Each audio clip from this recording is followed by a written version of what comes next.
पूज्य श्री के चरणों में बारंबार नमोस्तु निवेद करते हुए भावना भा रहे हैं कि हे गुरुवर अपने मुखारविंद से आज की दिव्य देशना दे करके हमें कृतार्थ करें।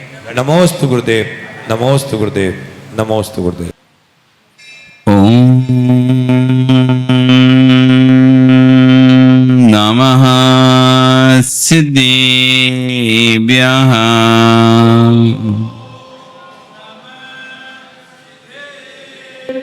ओम नमः सिद्धेभ्यः।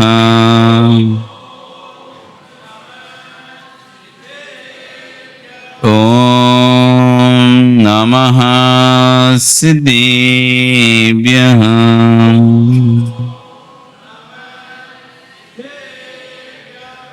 कारुण्यमुकारं अरिहन्ताणं तहि विसेदाणं आर्योवच्छायाणं लोयं मे सव्यसाहुणं।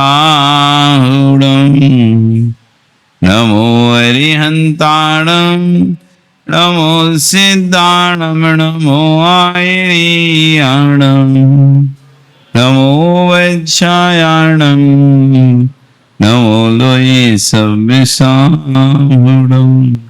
बोले अनंत नरसिंह परमेष्ठी भगवान की, आदिरम आदिनाथ भगवान की, वर्तमान शासन महावीर भगवान की, आचार्य श्री 108 विश्व सागर जी महाराज की, 10 लक्षण महापर्व की, उत्तम संयम धर्म की।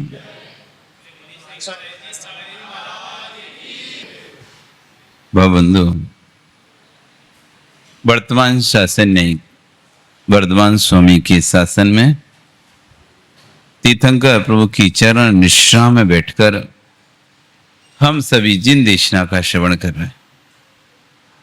आज दशलक्षण पर्व का 6वां दिन, उत्तम संयम धर्म का दिन है। जब जीवन में व्यक्ति को सत्य समझ में आता है तभी व्यक्ति संयम धारण करता है। जब जब असत्य का जीवन जीता है तब तब असंयम का जीवन जीता है, और जब जब व्यक्ति सत्य का जीवन जिएगा तो नियमित संयम का जीवन जिएगा। आज बाजार में भी आप बहुत सारी चीजें छोड़ दियो, बहुत सारा सामान बाजार का छोड़ दियो, बहुत सारी वस्तुएं बाजार की छोड़ दियो। कब छोड़े? जब आपको पता चल गया अरे तो ऐसे बनता है। आप किसी होटल में, रोज होटल में जाते थे, खाते थे, लेकिन कभी अचानक आप अंदर चले गए, होटल की जहां पर रसोई घर होता है उसमें चले गए और आपने बनते चीज देखी, अरे ऐसे बनती है। वेज नॉन वेज ऐसे एक साथ बनता है। हम तो बाहर बैठ के बस बोलते थे लाइए दाल फ्राई लेके आ जाओ, वहां तो non veg veg non veg दोनों था। हम तो समझते थे दाल फ्राई मंगाई तो दाल फ्राई आएगी, अपन को थोड़ी ना नॉन वेज आएगा। लेकिन कभी अचानक उस रसोई घर में प्रवेश कर गए, उस उनके किचन में प्रवेश कर गए जहां पर वो भोजन बनाता था होटल वाला। आप अंदर जाके देख रहे हो एक गैस का एक पे मटन रखा है और एक पे मटर रखा है। एक पर तुम्हारा मटर पनीर रखा है तो एक पर उनका मटन चिकन मटन रखा है। जब आपने देखा आपको तो ग्लानि से भर गए। सत्य का जैसे ही आपको बोध हुआ कुछ भी हो जाए, अब मैं तो इस होटल में खाऊंगा नहीं। आज से मैं नॉनवेज होटल में जाने का त्याग करता हूं। वहां पर बीच के नाम पर भी बगल में तो सब कुछ नॉनवेज ही रहता है। इसलिए जैसे ही सत्य का बोध हुआ, जीवन में आपके अंदर नियम आना प्रारंभ हो गया। कोई वस्तु आपने बनते हुए देख ली, आप बढ़िया ब्रेड खाते हो, ब्रेड, यदि आपने ब्रेड बनते देख लिया, आप ब्रेड खाना बंद कर दोगे। कैसे पैरों से गूंथ रहे हैं आटे को, कैसे रोटियों को सड़ा रहे हैं, ऐसे ऐसे इल्लियां पड़ गई, किल्लियां पड़ रही हैं उसमें, पर उस सब को ऐसे गूंद रहे हैं। ऐसे ऐसे वीडियोस आप देखते हो, आते हैं आपके मोबाइलों पे। लोग ऐसा पसीने से लथपथ लोग, हाथों से कुंटलों कुंटलों चीज नहीं गूंथी जा सकती, पैरों से कूच कूच कर चल चल कर उस मैदा को, उस सूजी को गूंथ रहे हैं। बिस्कुट, बेकरी बिस्कुट बन रही हैं, उसी में पसीना, हाँ, खकार आई तो और फिर गूंथना प्रारंभ कर दिया। वो तो मिक्स हो जाना ना, और बार बार जाएंगे कहाँ थूकने के लिए। जुकाम हो गया, खांसी क्या, उन कार्यक्रमों को जुकाम खांसी नहीं होते क्या? उनको भी जुकाम खांसी होंगे। अब बार बार तो थूकने जाएंगे नहीं, बार बार तो नाक निकालने जाएंगे नहीं, भाई आराम से गूंथ रहे हैं पैरों। जो व्यक्ति पैरों से गूंथ रहा है उसे क्या ही मतलब है? यदि आपने उनको देख लिया काम करते हुए,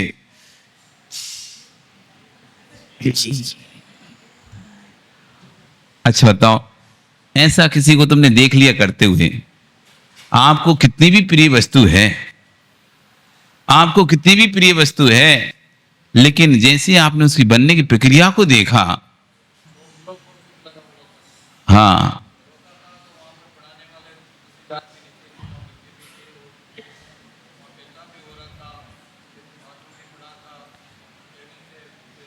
हो रहे थे ना, जैसे हम कह रहे वैसा था कि नहीं? जैसा हम कह रहे वैसा हो रहा था कि नहीं? देख लो, बिना सबूत के नहीं बोल रहे, सबूत खड़ा है, देख। बिना सबूत के बोले तो 16 मुक्की न्याय खाए। यदि कोई बिना सबूत के बोले तो 16 मुक्की न्याय खाना पड़ता है उसे।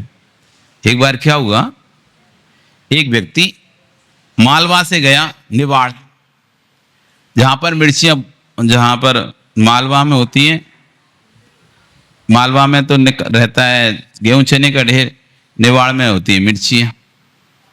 तो मालवा से चला गया निवाड़, और निवाड़ में गया और वहां जाकर मिर्चियों का ढेर देखता है, और वहां जाकर बोलता है, अरे हमारे यहाँ तो ऐसे गेहूं चने के ढेर लगते हैं। अब वहां तो गेहूं चना हो नहीं था, पहाड़ी इलाका था, तो उन लोगों को लगा ये हमारी हंसी उड़ा रहा है। तो उसके सरपंच के पकड़ो इसे, लगाओ मुक्के 8। बेचारा 8 मुक्का खाया, वापस मालवा में आया। अब वहां गया तो वहां तो गेहूं चने के ढेर लग रहे थे। अरे यहाँ, अब वहां पर मिर्ची नहीं होती, अरे यहाँ तो ऐसे, वहां तो मिर्ची के ऐसे ढेर लगे थे जैसे यहाँ पे गेहूं चने। उसका हमारी मजाक उड़ा रहा है, सुनो नहीं पकड़े 8 मुक्का उन्होंने लगाए।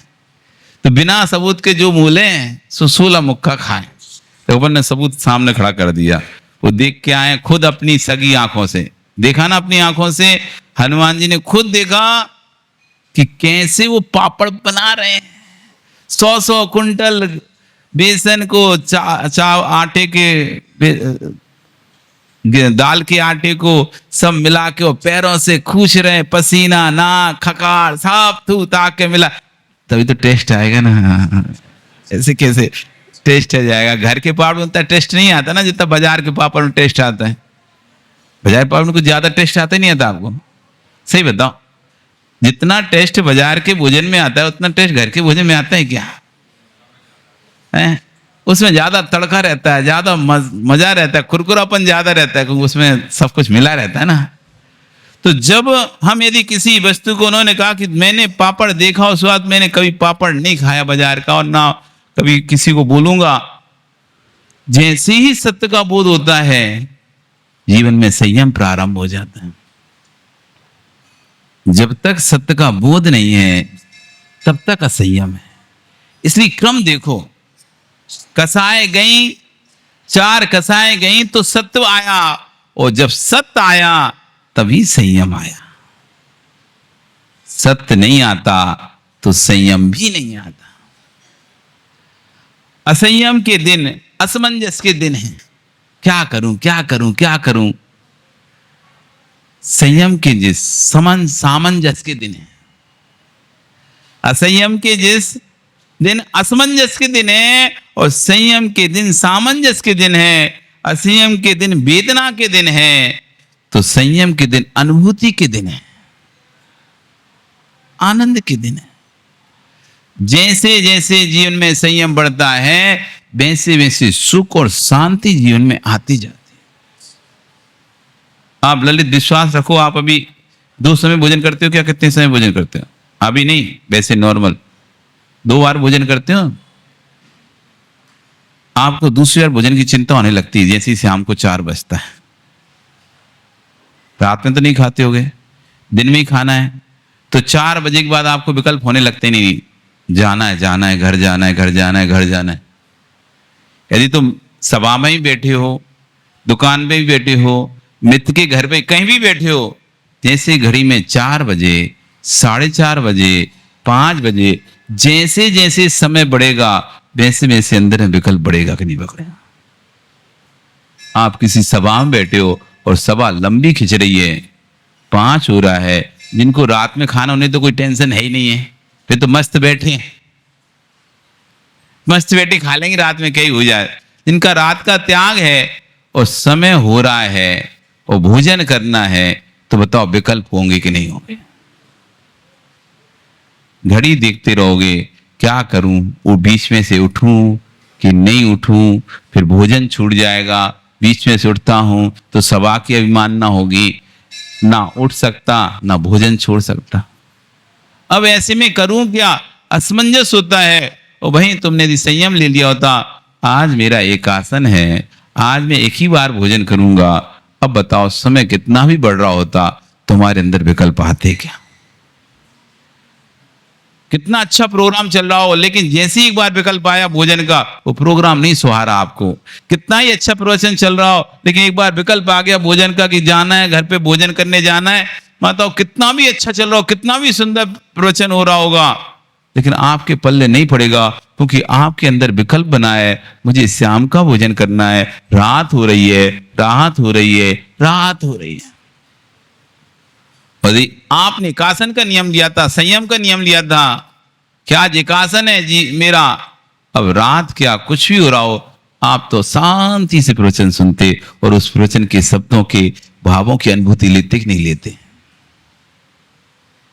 संयम का समय आनंद का समय, असंयम का समय असमंजस, अब क्या करूं, जाऊं कि नहीं जाऊं, करूं कि नहीं करूं।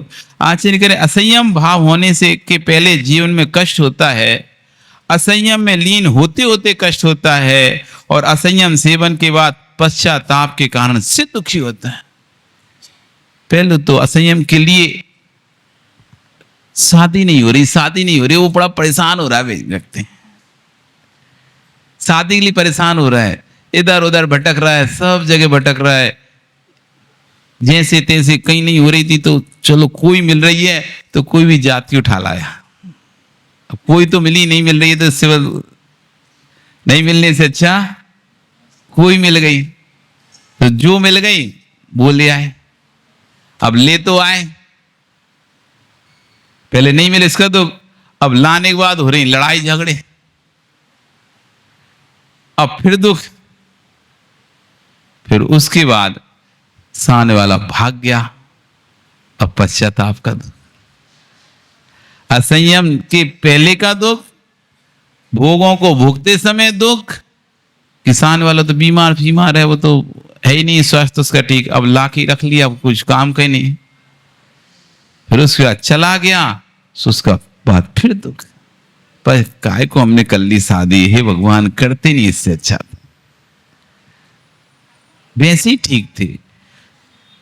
आरंभे तापकान प्राप्ता व तृप्ति प्रतिपादकान अंते स्वस्थेजान कामम काम का सेवित से, अंत में बड़ी मुश्किल से छुटकारा प्राप्त होता है उन चीजों से।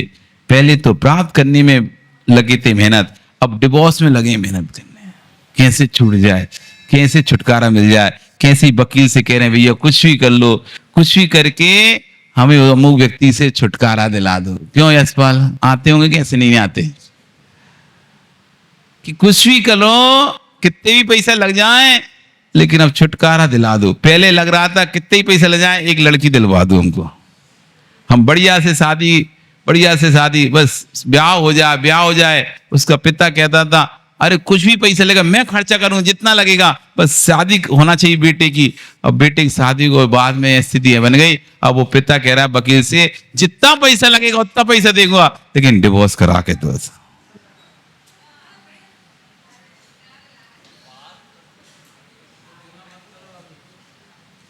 जितना भी लगेगा आरंभे तापकान प्राप्ता व तृप्ति प्रतीकवाद कान अंते स्वस्ते जान।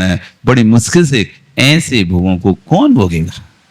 ध्यान दो, असंयमी जीवन को जब तक असंयम की पूर्ति नहीं होती, जब तब तक उसका शरीर झुलसता है, परिणाम झुलस रहे हैं, आरंभ में मिलने पर अतृप्ति और अंत में कठिनाई से छूट रहे हैं। हृदय को टटोल कर बैठना, आचार्य कह रहे हैं हृदय को टटोल कर बैठना, मन को साफ करके बैठना। इस कलयुग में आने का सौभाग्य यदि हम किसी को प्राप्त है, उसका नाम है असंयम। जो असंयम से जिए थे वही इस पंचम काल में आए। मनुष्यों, इस कलयुग में आने का सौभाग्य प्राप्त हुआ आपको, उसका जो सहकारी कारण है उसका नाम है असंयम। जब जब तत्व की बात प्रारंभ होती है तब हर जीव शांत सा हो जाता है। ध्रुव सत्य आचार्यगण कह रहे हैं, जब जब तत्व की बात प्रारंभ होती है तब हर जीव शांत सा हो जाता है। तत्व की बात में ही शांति है। और जब जब विषय कसाय की बातें प्रारंभ होती है तो हलचल मच जाती है। अंतस की जब जब बात हो, जिस कहते ना दूसरे की गलतियों की चर्चा हो तो व्यक्ति बोलना प्रारंभ करता है,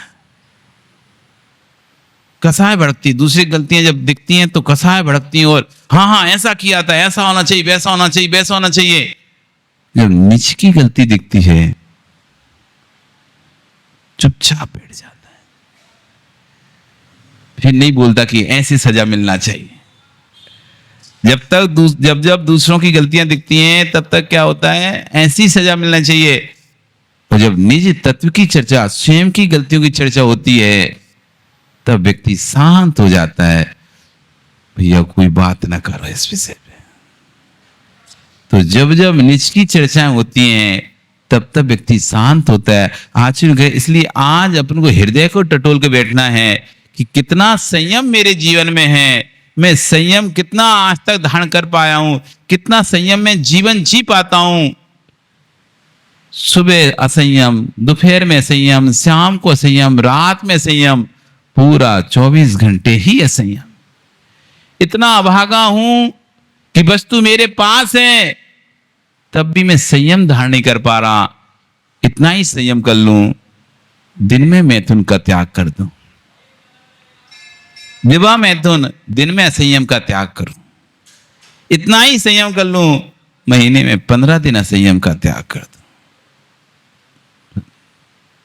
जीवन में संयम आ ही नहीं रहा। ध्रुव सत्य है। आचार्य कहे जामन पड़ेगा तो दूध जमेगा जमेगा, दूध में खटाई पड़ेगी तो दूध फटेगा ही फटेगा। ये विषय कसाय खटाई के समान है और जो मधुर दूध को भी फाड़ देते हैं। संयम ऐसा स्वच्छ जामन है जो बहते दूध को भी जमा देता है। खटाई दूध को फाड़ती है, जामन दूध को जमा देता है। तो आचार्य कह रहे हैं कि संयम वो जामन है जो बहते हुए दूध को जमा देता है, परिणामों को संचित कर देता है, नियंत्रित कर देता है। आज मिल लो राजा सैनिक से। भगवान महावीर स्वामी के समोषण में 60,000 प्रश्न करने वाला राजा सैनिक देख रहा है। क्या देख रहा है? मेरे प्रश्नों को सुनकर कोई संयम ले रहा है, कोई नियम ले रहा है। फिर खड़े होकर भगवान से प्रश्न करता है, भगवान ये बताइए, सभी लोग नियम संयम ले रहे हैं, व्रत ले रहे हैं, पर मेरे परिणाम संयम के क्यों नहीं हो रहे हैं? यदि आपके परिणाम संयम के ना हो तो आप भी समझना यही कुछ हुआ है आपके साथ में। आपके सामने संयम के भरपूर साधन उपलब्ध हो, संयम के सब कुछ साधन उपलब्ध हो, तब भी यदि संयम के परिणाम आपके ना बने, सब कुछ अनुकूलताएं, पूरी अनुकूलताएं हो, और यदि आपका भाव संयम का ना हो तो इसमें से कुछ ना कुछ जरूर गड़बड़ हुआ है। जैसा राजा सैनिक के साथ हुआ है, कहीं वैसा तो आपके साथ नहीं हो गया।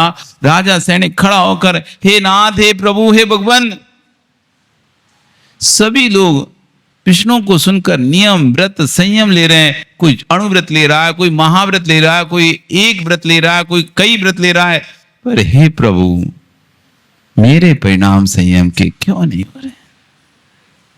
मेरे अंदर भाव क्यों नहीं जाग रहे? कि मैं भी अपना कल्याण करूं।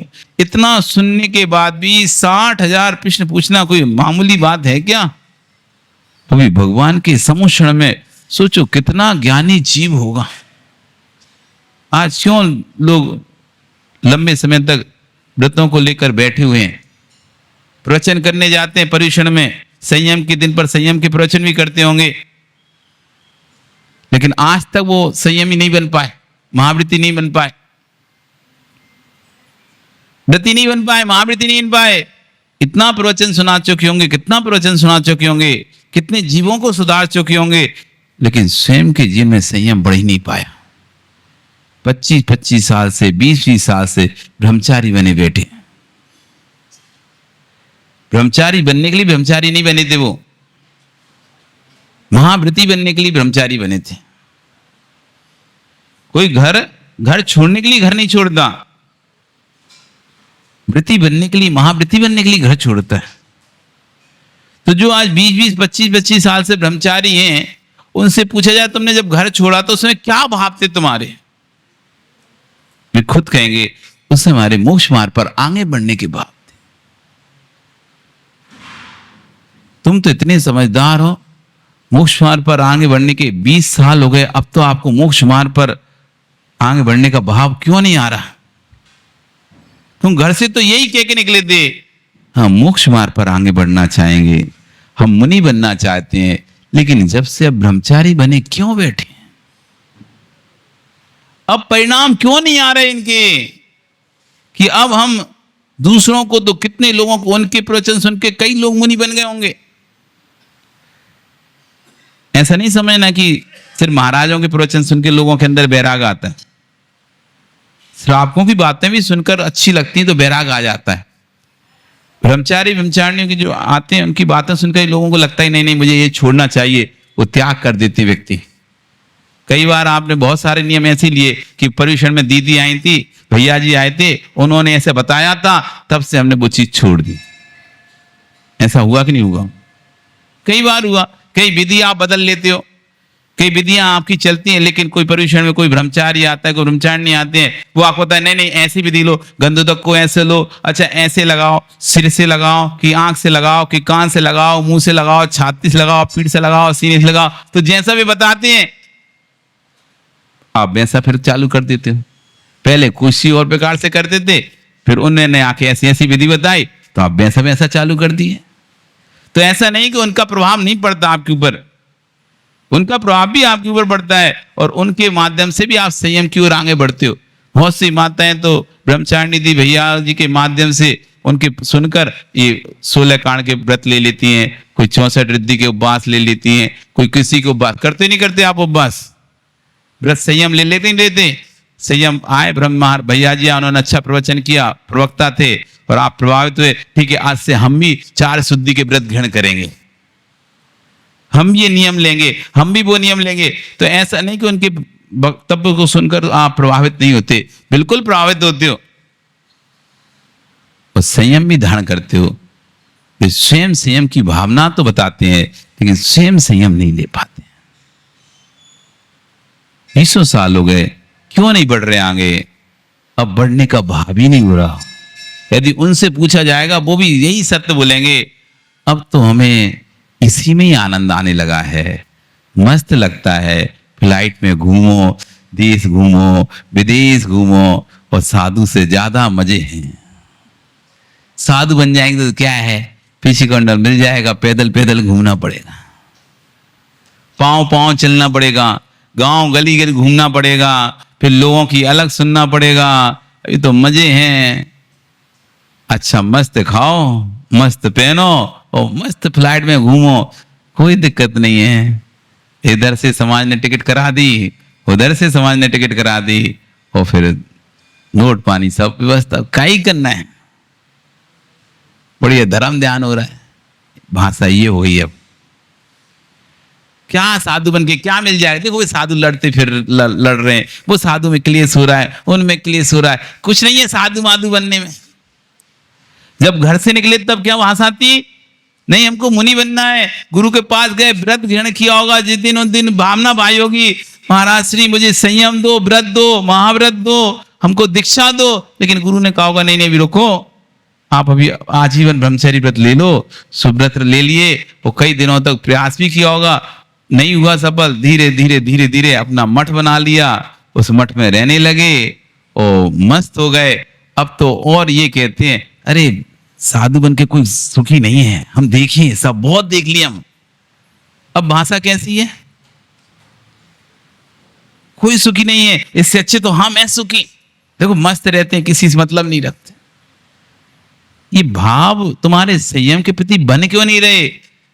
तुम किसी व्यक्तिगत साधु की कमी को देखकर संयम को क्यों दोष दे रहे हो? संयम से कोई दुखी नहीं होता है। संयम से दुखी होता तो सुखी किससे होगा फिर? यदि संयम से जीव दुखी होने लगेगा तो क्या असंयम से सुखी होगा? फिर जितने भगवान बने, जितने तीर्थंकर बने, उन्हें असंयम ही भोगना चाहिए था, संयम धारण नहीं करना चाहिए था। तो संयम से तो दुख होता है ना, संयम से दुख नहीं होता। जो संयम धारण करके संयम में तो नहीं रह पाते, वो लोग दुखी रहते हैं। संयमी जीव दुखी नहीं रहता। जो संयम को धारण कर लिया लेकिन संयमित नहीं हो पाया, अपने आप को संयमित नहीं कर पाया, बाहर से तो संयम धारण कर लिया लेकिन अंदर से मन से संयम धारण नहीं हो पाया। उसके मन में वही एक जिज्ञासाएं थी, विषय वासनाएं थी, इच्छाएं थी, कामनाएं थी मन में, लेकिन बाहर में भेष धर लिया दूसरा। तब स्वभाव के दो विरोधी चीजें जब आपस में टकराएगी तो गर्जन तो हो गई। अंदर की परिणति विषय चाहे दावाहन अल्लाह, अंदर में विषय चाहे की इच्छाएं और बाहर में संयम का भेष है।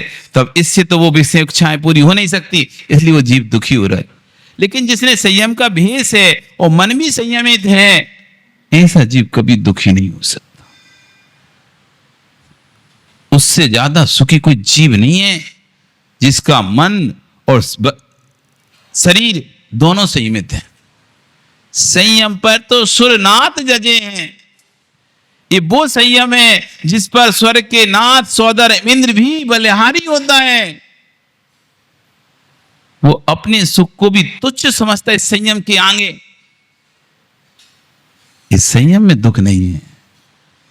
इसलिए जो भाषा निकालते हैं अरे बड़ा दुख है, कष्ट है, कष्ट तुम्हारी भाषा इसलिए लग रही है कि तुमने राजा सैनिक जैसा कार्य किया होगा और ऐसा बंद हुआ होगा, इसलिए तुम्हारे संयम के प्रति भाव तो नहीं है। जान रहे हो, समझ रहे हो, सब कुछ है, लेकिन तब भी संयम के प्रति भाव नहीं है। राजा सैनिक खड़ा हो गए, हे बर्दवान धन्ना ते बेवंता, जो आपको देखकर, आपकी देशना को सुनकर मुनि धर्म का पालन कर रहे हैं, व्रती बन रहे हैं, चाहत को धारण कर रहे हैं, लेकिन मैं एक अभागा कैसा कि संयम एक नियम का भी भाव नहीं बना पा रहा। सैनिक बात बड़ी गहरी है, हे सैनिक बात बड़ी गहरी है। तुम संयम लेना तो बहुत दूर की बात है, तुम संयमी के पास जाने के भाव भी नहीं बना पाओगे। क्या? हाँ, आज भी इस नगर में ऐसे जीव होंगे जिन्होंने अभी तक साधु के दर्शन नहीं किए होंगे। अशोक जी, ऐसे जीव आज भी मिल जाएंगे। तुम उनसे पूछोगे तुम गए थे महाराज जी के पास? नहीं नहीं, अभी समय नहीं मिला। जाना तो है, ये भी नहीं कि नहीं जाना है, जाना तो है, लेकिन टाइम ही नहीं मिल पा रहा। रोज सोचते हैं जाने का, रोज सोचते हैं जाने का, लेकिन समय ने 2 महीना हो गए पर समय नहीं मिल पाया उन लोगों को। सोचो, ऐसे जीव भी होंगे जिनने अशुभ आयु को बंद कर लिया है। वो संयम तो छोड़ो, संयमी के पास जाकर उनकी सेवा भी नहीं कर पाएंगे। संयमी की सेवा भी हर कोई नहीं कर पाता। संपत संयमी इस शरीर को भी छूने वाला भी पुण्यात्मा चाहिए। जैसे भगवान का अभिषेक करने वाला पुण्यात्मा जीव होता है ना, हर कोई भगवान के अभिषेक के भाव नहीं बना पाता, हर कोई भगवान के प्रक्षालन का, मार्जन का भाव नहीं बना पाता, उनकी सेवा का भाव नहीं बना पाता, उनके प्रक्षालन का भाव नहीं बना पाता। ऐसे हर व्यक्ति पंच परमेष्टि को नहीं छू पाता। जो पुण्यात्मा जीव है ऐसा जीव ही साधु के चरण छू पाएगा, उनकी भैया वृत्ति कर पाएगा, नहीं तो दूर से खड़ा होकर चला जाएगा, समय का अभाव हो जाएगा या कोई कारण बन जाएगा, लेकिन वो साधु को छू नहीं पाएगा। वो तो आपको पुण्य है तीव्र। नहीं तो रास्ते में जब बिहार करते हैं ना, तो लोग पूछते हैं बाबा जी छू लें क्या, बाबा जी छू लें क्या, आपके चरण हम छू सकते हैं, हम लोग पापी लोग हैं, पापी। सोचो, वो अपने आप को हमको देखकर क्या भाव बनाते हैं, आप तो भगवान है, भगवान। हम लोग पापी हैं, अभक्ष खाते हैं, मांस मदिरा पीने वाले हैं, हम आपको छू सकते हैं क्या? एक आचार्य ने अपना प्रकरण सुनाया था। जब आचार्य गोमटेस की ओर बिहार कर रहे थे, महाराष्ट्र में बिहार कर रहे थे, तभी महाराष्ट्र के गांव से निकले और एक बालक, छोटा सा बालक अपने घर के बाहर खड़ा हुआ था। आचार्य श्री मुनि अवस्था में थे, 3 शुल्लक थे साथ में और जा रहे थे। तभी एक बालक अपने बाहर खड़ा हुआ था और कहता है, आई आई आई, नहीं अम्मा, आई आई लोकरा लोकर, लोकर मतलब जल्दी आ जल्दी, आई आई लोकरा लोकर, देख देख जैनियों के भगवान जा रहे हैं। उस बालक को नंगा नहीं दिखाई दे रहा, उस बालक को बाबा नहीं दिखाई दे रहा, उस बालक को क्या दिखाई दे रहा है? इंसान नहीं दिखाई दे रहा, ये जैनियों के भगवान जा रहे हैं,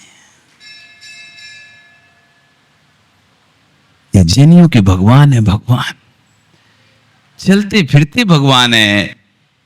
एक भगवान वो जो समूषण में विराजमान है, जो आज पंचम काल में हमको देखने नहीं मिलते।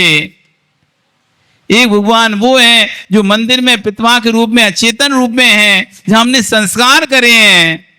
और एक भगवान ये है, ये चलते फिरते तीर्थ है। जी गुरु चरण जहां रखें, जग में तीर्थ हो। वे घर धन्य है धन्य, जिन घरों में गुरु के चरण पड़ते हैं। वे घर शमशान है शमशान, यहां पर कभी गुरु के चरण ना पड़े हो। मरघट है मरघट, आचार्य मरघट, मरघट में क्या होता है? मरते हैं ना, उस घर में मरी तो हैं लोग आज तक। जन्म मरण उस घर में ही हो रहा है। वास्तविक मरघट तो आपका घर ही है। आप शमशान को मरघट कहते हो, वहां कौन मरता है जाकर? मरते तो घर में ही हैं, जहां मरे सो मरघट। वो घर मरघट है मरघट, जहां साधु के चरण नहीं रखे हुए। अपने कभी कभी भाग को कोस भी लिया करो, अपने भाग को कोस भी लिया करो। काश मेरा भाग ऐसा क्यों नहीं है कि मेरे घर में साधु के चरण हो पाते हैं। कैसा अभागा हूं मैं, कैसा अभागा हूं कि अपने घर में साधु के चरण भी नहीं रखवा पा रहा हूं। कभी रोया करो, कभी दुखी होया करो इस बात पर, कैसा अभागा हूं कि साधु सामने हैं, तब भी मैं अपने घर में साधु का पड़गान करके आहार नहीं दे पा रहा हूं। इतने पास नजदीक होकर भी मैं साधु की अपने घर में प्रीति पूजा नहीं कर पा रहा हूं। हे भाग, तूने थोड़ा सा क्यों ना और अच्छा नहीं दिया, ऐसे स्थान पर मुझे रखता जहां पर मैं साधु को अपने घर में नवदा भक्ति पड़गाकर आहार दिया करता। कभी कभी अपने दुर्भाग्य पर भी रोया कर कि क्यों मैं यहां पर रहा। ऐसी जगह पर रहना चाहिए था मुझे कि जहां पर मैं नवदा भक्ति कर सकता, पड़गान कर सकता, अपने घर में साधु को ला सकता। ऐसे स्थान पर फंस गया जहां चाहते भी नहीं ला सकता, अपने घर को तीर्थ नहीं बना पा रहा। कभी पुण्य जगह अपना तो जरूर अपने घर को तीर्थ बनाना। ए गुरु चरण जहां पड़े, जग में तीर्थ हो। राजा सैनिक, बात बड़ी गहरी है। संयम लेने की भावनाएं यहां तक तो सम्यक सुरक्षित था, पर जिसके संयमी के पास जाने के भाव नहीं आ रहे हैं उसका सम्यक भी सुरक्षित नहीं है। जिस जीव ने दुर्गति का बंद कर लिया है, जिसने नरक त्रिंच मनुष्य आयु को बंद कर लिया है, ऐसा जीव ना तो सम्य शिखर की यात्रा कर सकता है, ना कोई व्रत नियम ले सकता है, ना संयमों की सेवा कर सकता है। प्राणी इंद्रियेषु अशुभ प्रवृत्ति निवृत्ति संयमा। प्राणियों और इंद्रियों के विषय में जो अशुभ प्रवृत्ति है उसकी निवृत्ति का नाम संयम है। प्राणी संयम, इंद्रिय संयम, 12 प्रकार का संयम होता है। 6 प्रकार का प्राणी संयम और 6 प्रकार का इंद्रिय संयम। 5 स्थावर, पृथ्वी, जल, अग्नि, वायु, वनस्पति और त्रस, इन जीवों की विराधना नहीं करना, ये प्राणी संयम है। देखकर काम करना, ये प्राणी संयम है। और 5 इंद्रिय और मन को बस में करना, ये इंद्रिय संयम है। स्पर्शन, रसना, घ्राण, चक्षु, कर्ण और मन, ये 5 इंद्रिय और मन, इनको बस में करना, ये इंद्रिय संयम है। संयम 12 प्रकार का होता है। कितने प्रकार का होता है? 5 इंद्रिय, 6 इंद्रिय संयम और 6 प्राणी संयम। पृथ्वी, जल, अग्नि, वायु, वनस्पति और त्रस का है। त्रस यानी 2 इंद्रिय, 3 इंद्रिय, 4 इंद्रिय, 5 इंद्रिय, सब त्रस के नाम, त्रस में आ जाते हैं।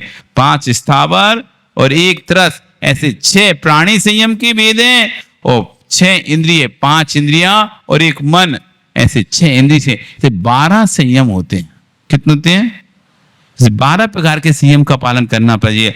आज सुन लो कथा संयम की।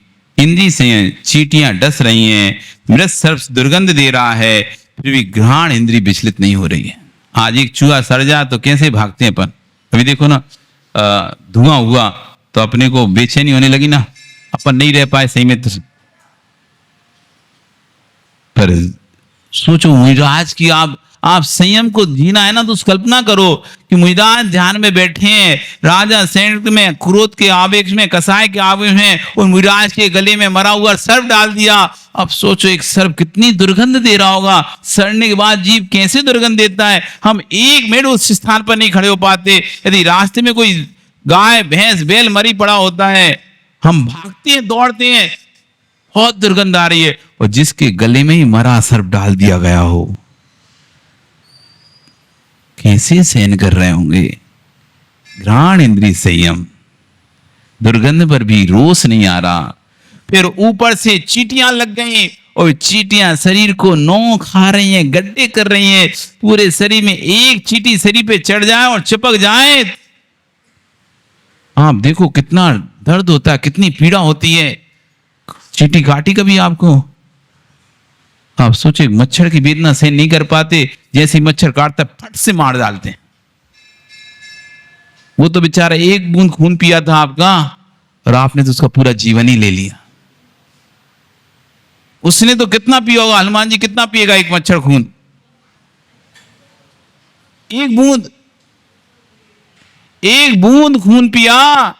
पर हमने तो इतना गुस्सा आया, 1 बूंद निकाल तूने कैसे लिया, और उसका पूरा जोर से मारी थप्पड़ा, नहीं पिच गया, खून बाहर निकल गया और प्राण निकल गया उसके।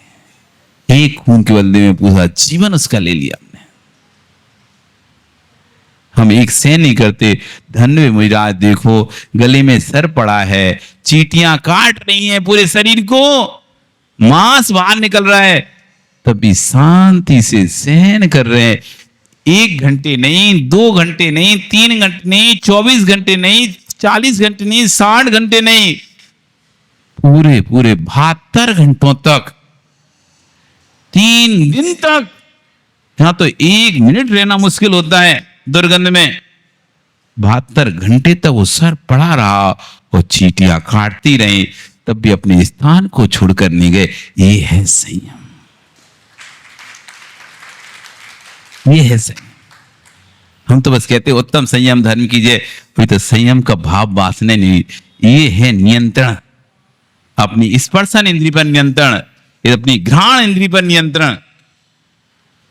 कितनी भी दुर्गंध आ रही थी तब भी विचलित नहीं हुए। कौन सा दिन है आज?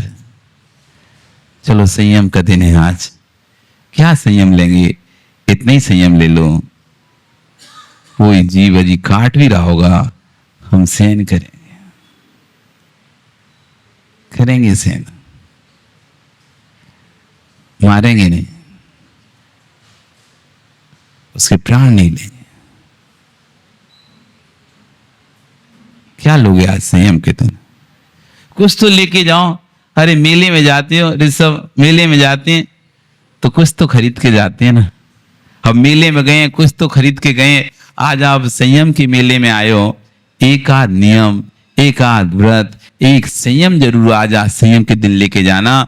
कोई भी नियम, कोई भी व्रत आज संयम के दिन जरूर लेके जाना, क्योंकि संयम के मेले में आके यदि आप खाली हाथ लौट गए तो मेले में जाना आपका बेकार हो गया।